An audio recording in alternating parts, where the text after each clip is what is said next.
According to the National CASA, or Court-Appointed Special Advocate Association, 600,000+ children pass through our United States foster care and family court systems every year. Therefore, my purpose today is to persuade you to give of your time and volunteer for the local Child Advocacy Center in Tom Green County, CASA Division. I'm credible to speak on this topic because I have done extensive research on our advocacy center here in Tom Green County. I will begin today by discussing with you the needs that CASA meets. I will offer a solution to help meet those needs. And lastly, I will let you know what will happen if we fail to volunteer. Children of our community are suffering and we should do something about it. According to an article by Wendell Furman and Dwayne Burmester titled "The Development of Companionship and Intimacy," children of all ages desire companionship. This leads me to discuss the first need of our abused and neglected child, the need of companionship. Many children in foster care just don't have someone that they can trust or rely on. This is proven by the testimony of a boy on the National CASA Association website.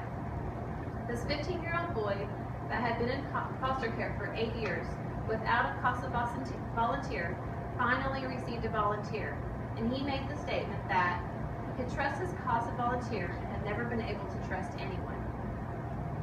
According to the National CASA Association, research has shown that a child with a CASA volunteer is more likely to be adopted, half as likely to re-enter foster care, and more likely to have a plan for permanency. It is easy to see children in third world countries suffer from abuse and neglect, but this is happening right here in the United States. Our own children are being abused and neglected every day. The second need for our abused and neglected children is that of safety.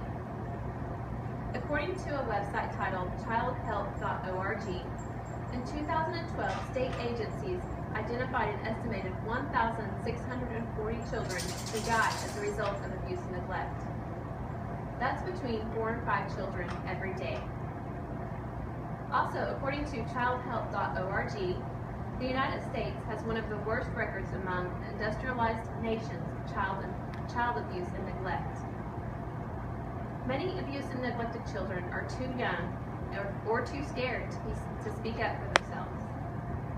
This leads me to the last need for those abused and neglected children, and that is the need of a voice.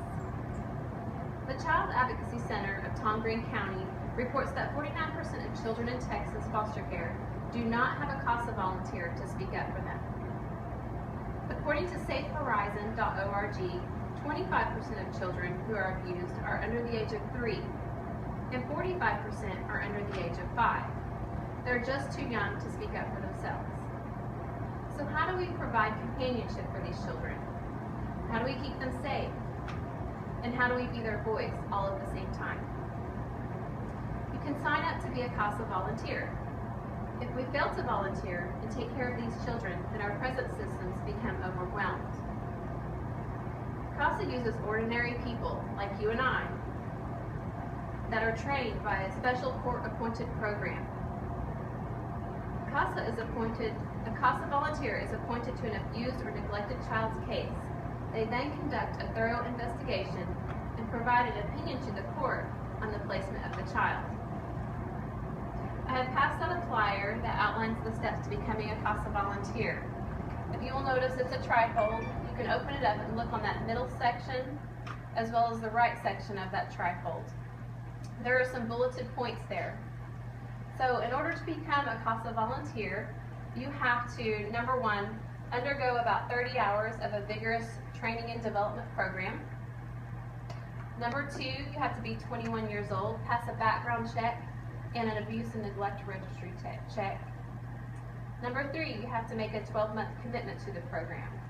This commitment just ensures that the same person that's assigned to the case will be there from the beginning to the end. Number 4, you have to sign a confidentiality agreement, and that is just an agreement that you will not speak with about any things that happen with the case with anybody that's not directly involved. And number 5, the most important, is that you have to have a flexible schedule.